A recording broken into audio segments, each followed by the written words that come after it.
நான் உங்கள் ராஜேஷ்குமார். நம்ம கடம்பவனம் இயற்கை சந்தையிலேருந்து பேசுகிறேன். ஸோ இந்த வாரம் பார்த்திங்கன்னா நம்ம சந்தையில் சின்ன குழந்தைங்களுக்கு பிடிச்சமான சிறுதானியங்களை வந்து பார்த்திங்க அப்படின்னா ஸ்நாக்ஸாக மாற்றிருக்கோம். இது வந்து பார்த்திங்கன்னா வெள்ளைச்சோளம் கேள்விப்பட்டிருக்கோம். அந்த வெள்ளைச்சோளத்தில் செஞ்ச வந்து பூந்தி. ஸோ இதெல்லாம் குழந்தைகளுக்கு அருமையாக கொடுக்கலாம்.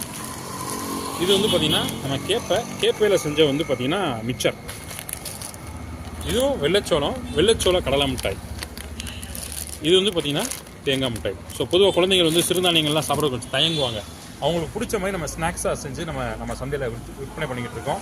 எப்போனாலும் நம்ம சந்தையை வந்து வாங்கிக்கலாம். அது போக நம்ம கடை வந்து பார்த்திங்கன்னா ஜவஹர் நகர் 6வது தெருவில் மீனாட்சி சப்பாத்தி கார்னர், அதுக்கு பக்கத்தில் நம்ம கடை இருக்குது.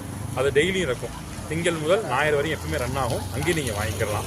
அது போக பார்த்திங்கன்னா இந்த வாரம் பார்த்திங்கன்னா புதுசாக நம்ம அடுப்படியில் வந்து பாத்திரங்கள் விளக்குறதுக்கு பார்த்திங்கன்னா நம்ம இது வரைக்கும் பார்த்திங்கன்னா கெமிக்கல் யூஸ் பண்ணுறோம். இந்த வாரம் பார்த்திங்க அப்படின்னா பூந்தி கொட்டை, எலுமிச்சம்பழ தோல், இது ரெண்டையும் காய போட்டு நல்லா பவுடர் மாதிரி அடைச்சி இதை தண்ணியில் கரைச்சி நம்ம பாத்திரம் விளக்கலாம். எவ்வளோ பெரிய பிசுபான பாத்திரம்னாலும் சரி, கொஞ்சோண்டு இதை எடுத்து கழுவி வாஷ் பண்ணிங்கன்னா போதும். அந்த பிசு தன்மையே இருக்காது. நன்றி.